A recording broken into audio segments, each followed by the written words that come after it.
že dostávají přednostní mléko od dárkyň, které mají přebytky a porodění předčasně. Potom se složení mateřského mléka vlastně v průběhu dalších měsíců není podle potřeb dítěte, takže u nás třeba nebereme dárkyni, které mají děti starší než 6 měsíců, protože toto mléko už by nebylo tak možné pro ty nedonošené děti, pro kterého se vlastně potřebují. Jak dlouho mléko můžeme mléko dávat? Tak u nás, jak jsem uvedla, je to omezujeme zhruba na půl dobu, půl roku po narození.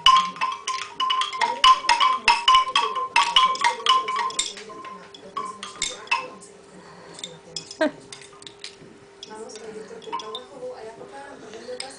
Má autoimunitní zánět žlázy, teď se ještě ten měsíci těhotenství. Stačí mlínku jód ze strany, nebo je nutné doplněk jinak, třeba i přípravky, doplňky stravy? Myslím, že to stačí těmi doplňky a stravou, pokud se na to myslí, protože ta autoimunita sama o sobě těhotenství víceméně ustupuje. Takže jde jenom o ten denní přídek, který by měl být Smudla. No, tak je to 1 až 2 jídla týdně, které obsahují jód. Mluvili jsme o tom na začátku. Případně požádat ošetřujícího lékaře o předpis jodidových tabletů. Další otázka se týká docela zajímavé problematiky. O tom jsme se bavili, že někdy by bylo důležité se zeptat třeba praktického lékaře na další vyšetření. A tady se právě Dominika ptá, že na policii Tam dost vykloubený.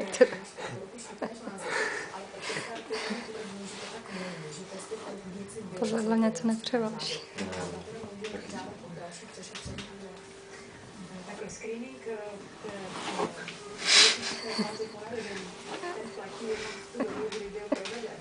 Kdykoliv v životě, čili i jednou roce věku, může štítná žláza přestat fungovat. Takže to je obecně řečeno.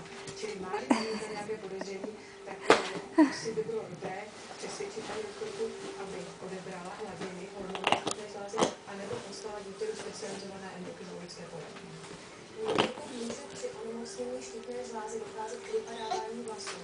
Může, je to dokonce relativně dosti častá příčina, ale není to ani tak onemocnění štítné žlázy,